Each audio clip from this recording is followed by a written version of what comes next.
Oi pessoal, tudo bem com vocês? Aqui é a Prof. Gabi Castro para mais um dia de correções e hoje nós vamos dar continuidade à maratona do livro A Conquista, Práticas e Acompanhamento de Aprendizagem do 4º ano de História. Olha, mas antes disso, se você ainda não é inscrito, se inscreve aqui no canal, deixa seu like e coloca aqui embaixo nos comentários o que você quer ver aqui no canal, tudo bem? Bom, antes da gente começar a aula, eu tenho um recadinho para te dar, dá só uma olhada. Se você está precisando de reforço escolar para os seus filhos, você precisa conhecer o método Power Kids. Ele foi desenvolvido para crianças de 3 a 12 anos de idade com português e matemática.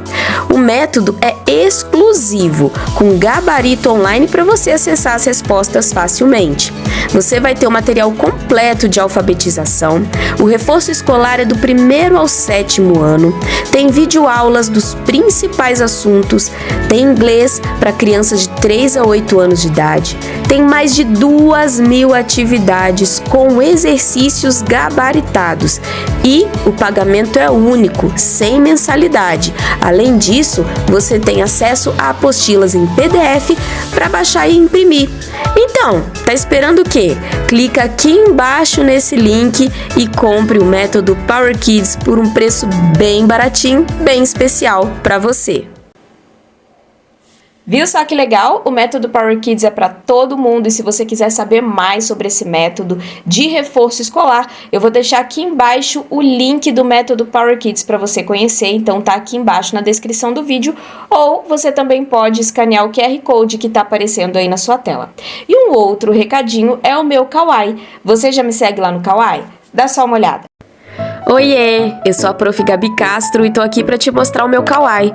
Pô, eu sei que você é aluno e tem hora que você fica meio de saquinho cheio de estudar e quer dar assim uma relaxada, né?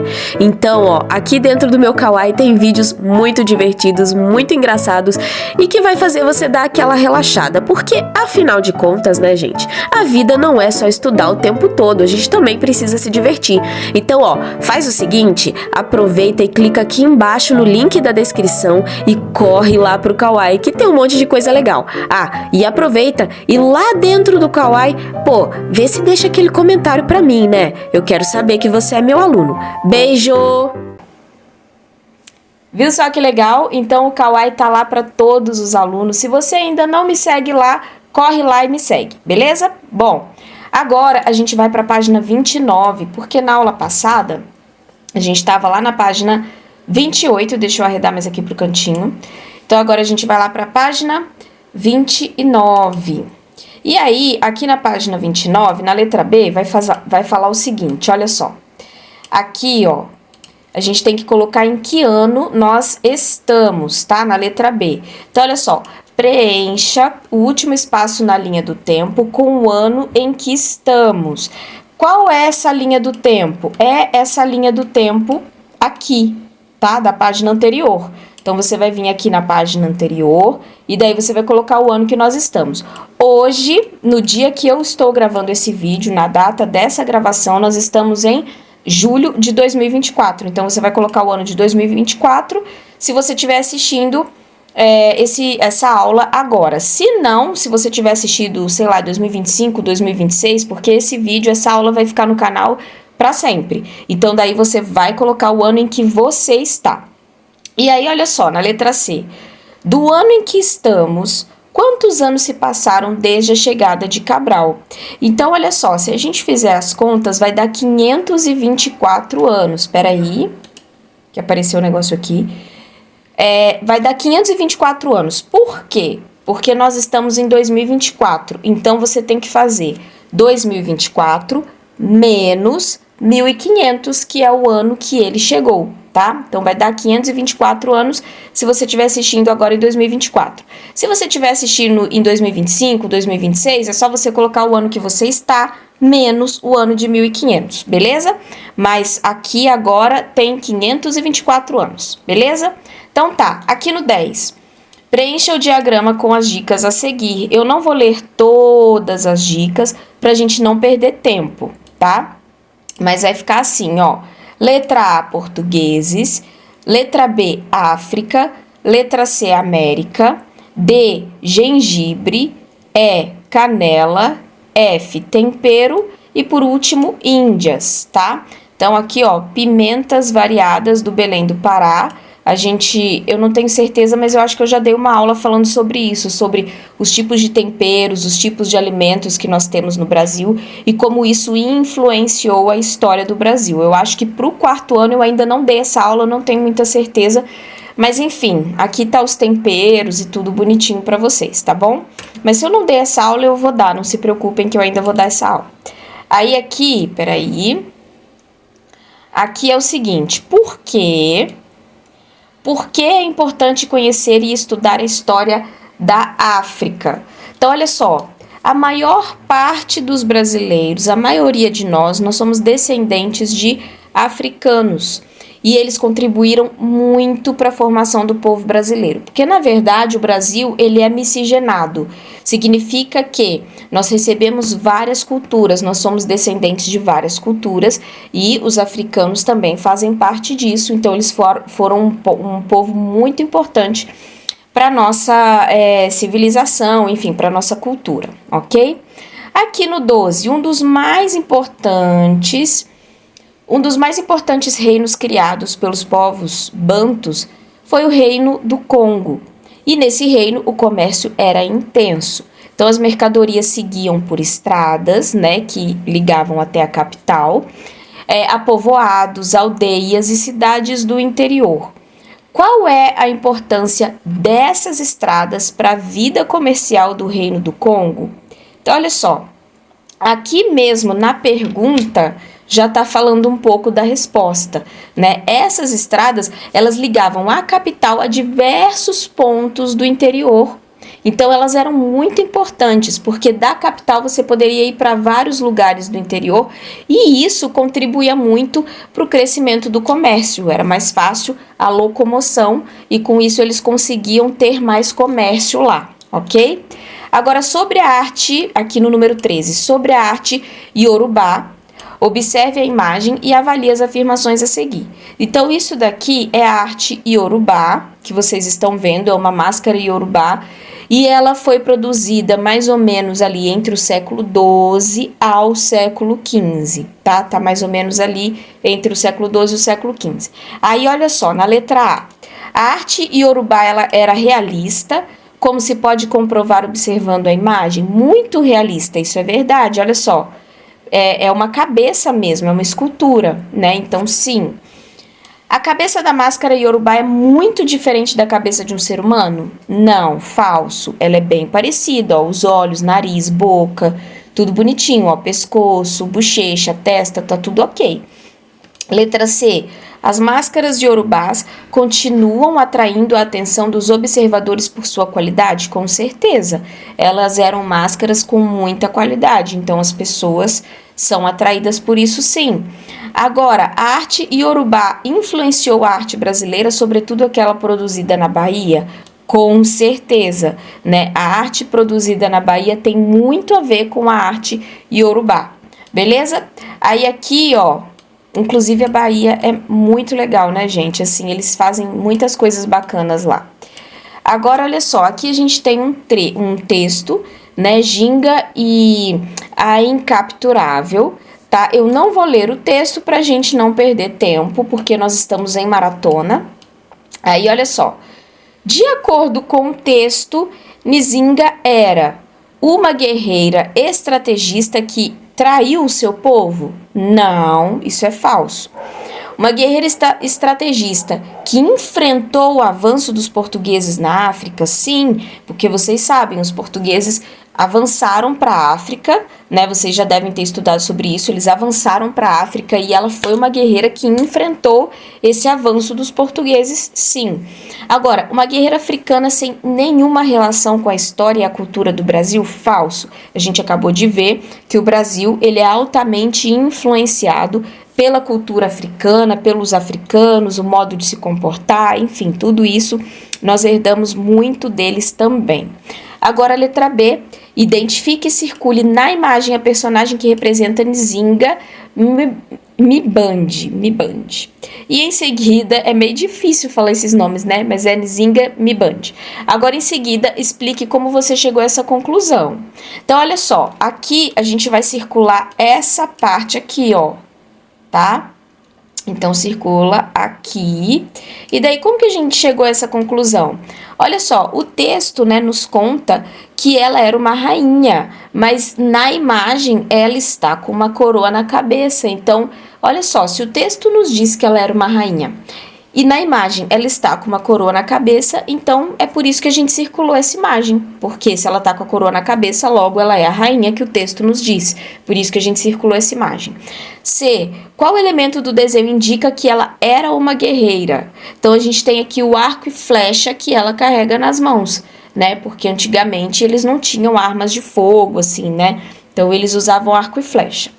Aí, no próximo aqui, a gente vai fazer um aprofundamento agora, tá? Então, aqui a gente já vai para a parte de gráficos. Vocês percebem que gráficos a gente estuda em matemática, mas a gente também precisa ver gráficos em outras matérias. Então, é muito importante você dar uma atenção especial para estudar gráficos em matemática, porque quando você tiver em outra matéria, você vai conseguir entender direitinho o que o gráfico tá te mostrando, tá? O que o gráfico tá mostrando pra gente. Aqui a gente tem a população indígena do Brasil em 2010. Então, olha só. No norte, que é o azul, ó, 305.873. Então, o norte é, assim, disparado, é o campeão, né, de povos indígenas que fica no norte. Aí, olha só, os povos indígenas, eles estão presentes nas 5 regiões brasileiras, ou seja, em todos os pontos do Brasil temos indígenas, temos índios. Agora, olha só, responda com base no gráfico. Qual região do Brasil concentra o maior número de indígenas? É o norte, que eu acabei de falar para vocês. Letra B. Com que cor essa região está indicada no gráfico? Está indicado de azul claro, que é esse daqui, né, que a gente acabou de ver, o norte. C. Qual região do Brasil concentra o menor número de indígenas? Vai ser no sul. Olha só, nesse rosinha aqui, tá? Ó, desculpa. Vai ser aqui, ó, no amarelinho, tá? 74.945. Então, no sul é a menos quantidade de indígenas, tá? E aí, olha só, com que cor essa região é indicada? Ali a gente tem o amarelo. Aqui vai ser uma resposta pessoal no número 2, porque tá pedindo para pesquisar. Então, você vai escolher uma região do Brasil e vai escrever os nomes de 3 povos que vivem nela. Aí, olha só, você vai lá e vai dar um Google para resolver essa questão, tá bom? Dá um Google. Como é uma resposta pessoal, porque cada um vai escolher uma coisa. Vai ter gente que vai escolher o norte, vai ter gente que vai escolher o sudeste, vai ter gente que vai escolher o sul. Então, não tem como fazer esse daqui, porque cada um vai escolher uma coisa, tá? Aí, mas é fácil, é só dar um Google nesse aqui. Aqui também tem uma investigação, que vai ser uma produção pessoal, então essa parte a gente vai pular, que vocês vão ter que investigar em revistas, jornais, né, sobre a presença de povos indígenas no Brasil, então essa parte a gente não vai fazer aqui, porque também vai ser uma pesquisa, cada um vai fazer a sua, é bem individual essa questão. Aqui no 4, olha só, pesquise e escreva o significado das palavras em tupi. Não vou ler todo o enunciado, porque é isso que a gente tem que fazer. Então, Jaraguá significa o quê? Senhor do Vale. Bartira significa flor. Tietê significa rio fundo. A gente sabe que lá em São Paulo nós temos o rio Tietê, né, que significa rio fundo. Itajubá, pedra amarela. E depois a gente tem aqui na letra A, ó, aqui tanto na letra A quanto na letra B são respostas pessoais, porque olha só, você já conhecia o significado dessas palavras? Eu não conhecia, eu conhecia só o Tietê, que é o rio fundo, o resto eu não conhecia. Agora, cite outras palavras de origem tupi que você já conheça e escreva os significados delas. Aqui vocês também podem dar um Google para colocar os significados, porque cada um vai escolher as suas palavras, tá? Aqui também na letra C é uma resposta pessoal, porque você tem que pensar o seguinte: qual que é a importância de conhecer a origem e o significado das palavras do português? Então vamos pensar por que a gente precisa entender a origem e o significado das palavras, né? Olha só, se você sabe da onde veio uma palavra e se você sabe qual é o significado dessa palavra, fica muito mais fácil de você poder usar essa palavra no dia a dia, né? Da gente poder usar essa palavra no dia a dia. Então é muito importante a gente conhecer de onde as palavras vêm e como a gente pode empregar essas palavras no dia a dia. Então fica uma sugestão de resposta aí para vocês, tá bom? É uma forma da gente conhecer mais a nossa língua. Então a gente conhece mais a nossa língua e é uma forma também da gente poder usar essas palavras no nosso dia a dia de forma correta, ok? Então essa aí pode ser uma sugestão de resposta para você. Agora aqui a gente tem esse textão, então a página 34 a gente não vai ler. Vamos agora para o que interessa aqui na letra A. Releia o último parágrafo no texto do qual o Daniel Manduruku fala de encontro de tradições. A quais tradições ele se refere? Então aqui, olha, o autor fala das tradições indígenas e também das africanas. Na letra B, ambos os povos sentiam saudade, mas de formas diferentes. De que os indígenas sentiam saudade? E os africanos? Então, olha só, os índios, eles tinham saudade da terra deles, né, que foi tirado deles. E os africanos sentiam saudade das terras de onde eles foram retirados também, tá? Então, olha só, tanto um quanto o outro, eles tinham saudades das terras. Tem muito a ver com a questão ali do território deles, né? A letra C. Por que, na visão dos colonizadores, os povos indígenas eram preguiçosos? Por que será que eles achavam que os índios tinham muita preguiça? Porque eles se negavam, gente, a realizar trabalhos forçados para os colonizadores. Lógico, né? Imagina, chega um colonizador, chega alguém no seu território, ali aonde você mora, e fala, ó, vai trabalhar, vai fazer isso, vai fazer aquilo, vai cortar essa árvore, vai fazer não sei o quê. É lógico que eles não iam querer fazer, né? Então, aí os colonizadores falavam, ai, que povo preguiçoso, mas não é. É porque eles estavam sendo forçados a trabalhar, né, de forma escravatória, de forma escrava, tá bom? Então, tinha muito disso também naquela época. Agora, a letra D. A visão segundo a qual os indígenas eram preguiçosos pode ser considerada etnocêntrica? Justifique sua resposta.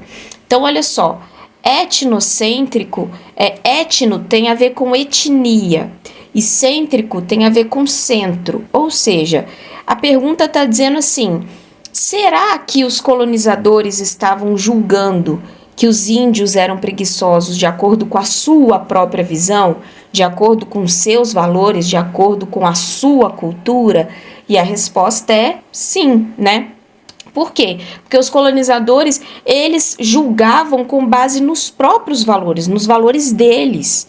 Para os índios estava tudo de boa, estava tudo tranquilo, mas para os colonizadores não. Nossa, isso é um absurdo, eles são muito preguiçosos, tá? Então era sim muito etnocêntrico, era muito centrado nos valores deles mesmos, de acordo com a etnia, de acordo com os costumes deles, ok?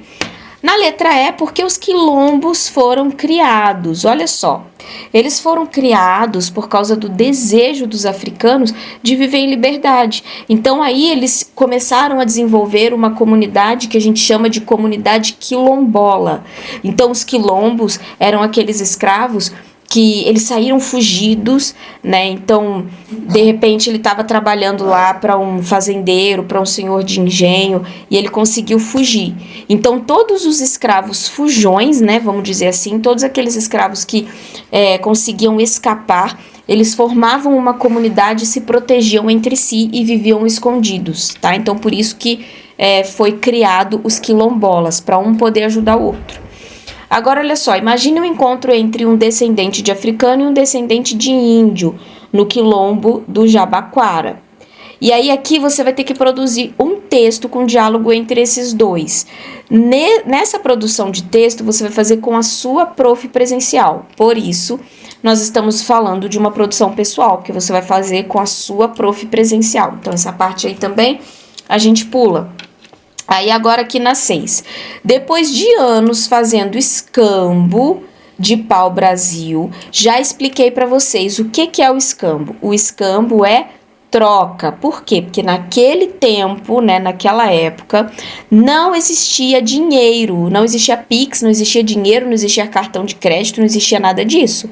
Então, como que as pessoas compravam as coisas? As pessoas faziam escambo, ou seja, imagina, eu tenho arroz e você tem feijão. Então, o que que eu quero? Eu quero trocar com você. Eu te dou o meu arroz, em troca você me dá o meu feijão. Hoje em dia, e você me dá o seu feijão. Hoje em dia não é mais assim. Eu quero comprar, por exemplo, essa câmera que tá me filmando. Eu dou o dinheiro e você me dá a câmera, né? Antigamente não, eu te dou uma coisa, um objeto que eu tenho e em troca você me dá o que eu preciso. Isso era o escambo, tá? Então, olha só.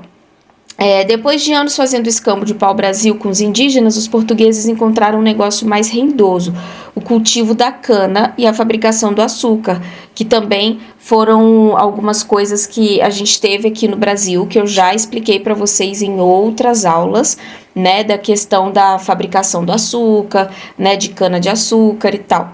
E aí as figuras a seguir são marcas de identificação em caixas de açúcar embarcadas em 1702 no Porto de Salvador, na Bahia.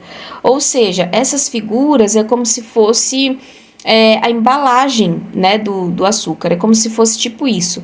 Igual hoje, quando a gente vai comprar alguma coisa no mercado, não tem uma foto, não tem uma embalagem.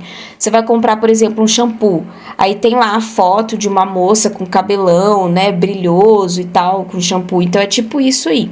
Então olha só, vamos ver aqui, ó. A gente tem essas 6 figuras aqui. São figuras bem emblemáticas, né, bem interessantes. E olha só, como o senhor Gregório criou a sua marca. Então, olha só, ele criou a sua marca com a letra G, né, de Gregório, e a letra S de Soares. Então, foi isso que ele fez, colocou o G e o S. Como explicar a marca do senhor Pedro Barbosa Leal? Olha qual que é a marca do Pedro Barbosa, essa aqui, ó. O que que isso parece, gente? Ai, prof, parece um coração torto. Não, claro que não, né? Isso aqui, ó, o desenho pode ser visto como a fusão da letra P de Pedro e a letra B de Barbosa. Por quê? Porque, olha só, se eu fizer, olha só para a mãozinha no mouse, ó, se eu fizer isso aqui, ó, eu tenho uma letra P. E se eu fechar, eu tenho uma letra B. Então, é como se fosse Pedro Barbosa ali. Agora, olha só, aqui na letra C também nós vamos ter uma produção pessoal. Então, essa parte aqui a gente vai pular, porque você vai fazer com a sua prof, presencial. E aí, agora, olha só. Quando falamos do fim da escravidão no Brasil, alguns conceitos merecem especial atenção. Entre eles destacam-se trabalho assalariado, trabalho escravo, né, que a gente está falando da escravidão, e também da abolição, que é a abolição da escravatura, né, que é quando a escravidão parou de existir. Usando as letras indicadas a seguir, relacione esses 3 conceitos com seus significados, com seus respectivos significados. Então, olha só. Prática social em que o ser humano assume direitos de propriedade sobre o outro por meio da força. Então, aqui, quando você fala comprei, porque isso aqui tá falando que alguém comprou uma pessoa, tá? Quando fala que direitos de propriedade sobre o outro, quer dizer, você é minha propriedade, você é meu. Ou seja, eu comprei você. Se eu comprei você, você é meu escravo. Então, letra B está falando sobre trabalho escravo.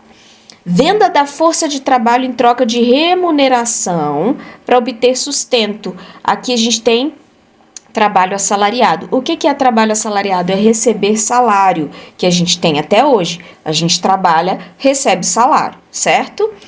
C. Extinção ou supressão de um direito, de um costume, de uma ordem ou de uma instituição. Aqui a gente tem a abolição.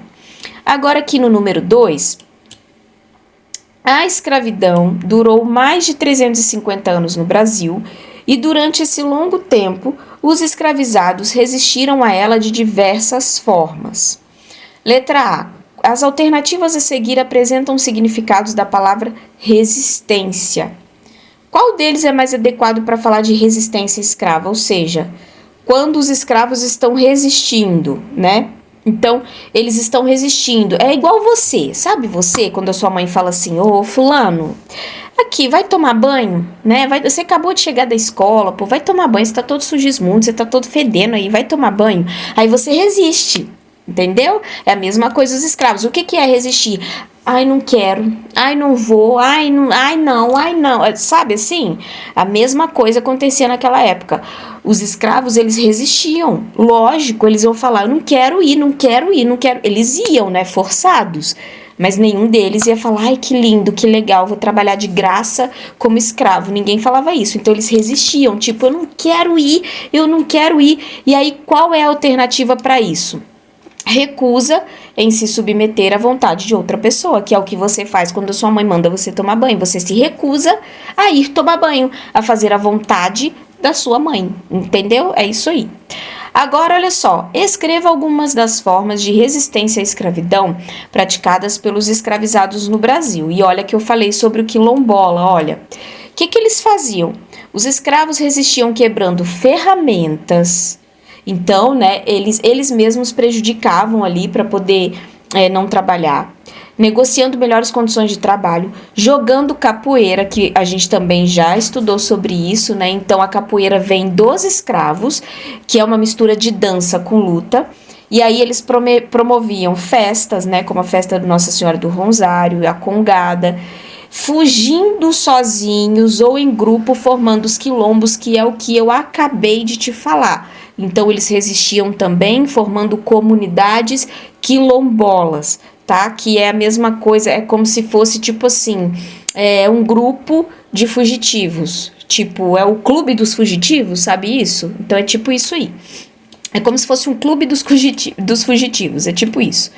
Agora, olha só, 3. Que relação se pode estabelecer entre as revoltas escravas e o fim da escravidão? Então, olha só, as revoltas escravas, elas contribuíam para o fim da escravidão. Por quê? Porque se os escravos não se revoltassem, eles seriam escravos para sempre. A gente teria escravidão até hoje, né? Então, eles se uniram e eles falaram, não é assim que funciona, a gente não vai ser escravo. Então, eles eram bem resistentes e é por isso que hoje nós não temos mais a escravidão. Agora, vamos lá para a última página. E aí, na última página, eu sim, ó. A página 38 é assim, ó, tá falando sobre marcar o X na resposta correta, e daí tá nos perguntando assim, ó, qual foi o motivo econômico que levou a Inglaterra a combater o comércio de escravizados para o Brasil? Então, por que a Inglaterra, ela quis acabar com a vinda de escravos para cá? É porque a Inglaterra, ela tinha um desejo de ampliar a venda das suas mercadorias para o Brasil. Né? Então, para vender mais aqui para o Brasil, ela tinha meio que ser amiga do Brasil, né?